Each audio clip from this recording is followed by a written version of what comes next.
In this video, we will explore Microsoft Defender for Endpoint Administration portal and look into its navigation possibilities. Before we get started, let me mention that Microsoft provides possibility for everyone to create his own lab environment. You can create your own tenant and purchase any licenses you wish for 30 days, so you can explore all features and capabilities you wish in this period of time for no costs. Creating your lab environment is not something that is included in this course, but I can tell you that for purposes of this course, you can open your own tenant and purchase Microsoft 365 E5 free trial licenses for that tenant. At the moment of recording this course, these licenses includes features and capabilities that will be shown in this course. Now, if we assume that your organization has Microsoft Defender for Endpoint in place, let's take a look on how you can access Administration Portal. First thing to know when you're operating Office 365 tenant is that its main administration portal is accessible on admin.microsoft.com. After you log in on that link with your credentials, you will land here. And this is a central place from where you can access every services related to your tenant if your account has appropriate rights to do so. So to access Microsoft Defender for Endpoint Administration portal from here, we will select Show All Admin Centers, Endpoint Manager. We will skip this. It's not relevant at this moment. Endpoint Security. On Endpoint Security, we will choose Microsoft Defender for Endpoint. And from over here, we can open the Microsoft Defender for Endpoint Administration console. This here is Microsoft Defender for Endpoint Administration portal. As you can see, I was redirected to security.microsoft.com, which means I could also access Microsoft Defender for Endpoint Administration portal in another way, and that is to directly type security.microsoft.com in browser and log in with that credentials, instead of navigating to it from landing page as we did before. Choice is yours, and any of these two possible ways is okay. Now that we are on Microsoft Defender for Endpoint Administration portal, let's take a look. You can notice you have a long navigation pane here on the left side. We will take a look into each of these nodes. First node that pops out is Incidents and Alerts. This is an area that will contain detailed information on all of the alerts and incidents existing in your organization environment. Here on Incidents, you will manage incidents in your enterprise. You can look at the summary of incident, and you can also select an incident to see another screen that contains detailed information of that incident. For example, infected devices, users, mailboxes, and also the visual representation of attack. Now on the Alerts node, if we select any alert, that will bring us to the Alert Management pane. If we check Hunting node, we can see Advanced Hunting tool, where you can use query-based advanced hunting to find devices with vulnerabilities.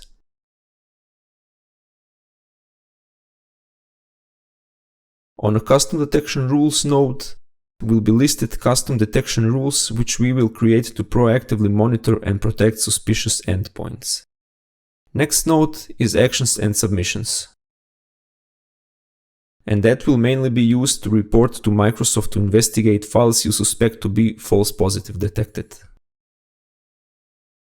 Threat Analytics leads us to dashboard, which contains a set of interactive reports about threats and outbreaks, and these reports are made by Microsoft security experts, as you can see here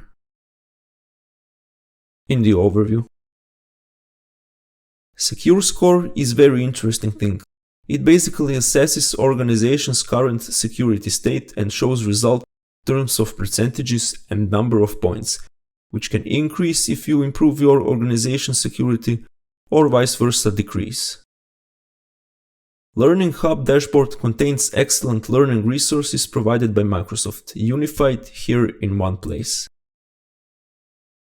Within trials, you can try new features at no cost for trial period of time. Here under Assets, we can see our connected assets, if there are any.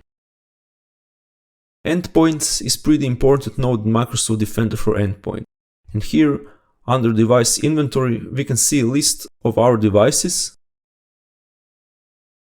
And here, under Device Inventory, we can see a list of our devices separated in three categories: computers and mobile, network devices, and IoT devices. At high level, for them we can see informations like operating system platform, risk and exposure level, and other. Display devices are the ones detected in past 30 days. In Dashboard of Vulnerability Management, we can see overview of various things, like exposure score for organization, top security recommendations, and many more. In Recommendations of Vulnerability Management, we can see all recommendations for our environment. And when we select one, we get all vulnerability details. Here is example. In Remediation pane, we will see our remediation activities.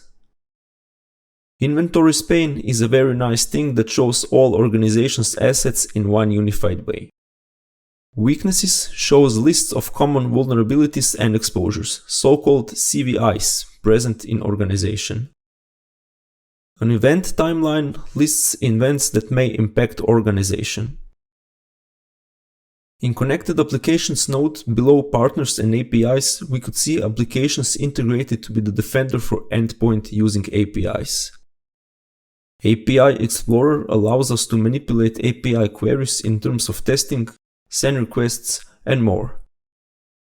Partner Applications and Professional Services shows us third-party applications available to integrate with Microsoft Defender for Endpoint.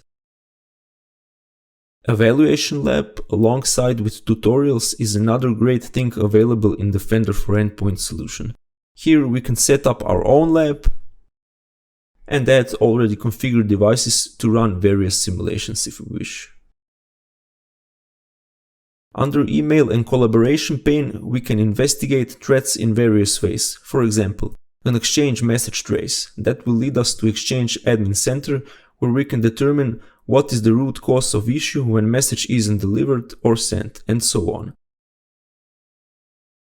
But attack simulation training is very valuable thing over here, which can run simulated attack scenarios to provide insights to weak spots and help preventing them. Here we have Cloud Discovery for traffic log analyze.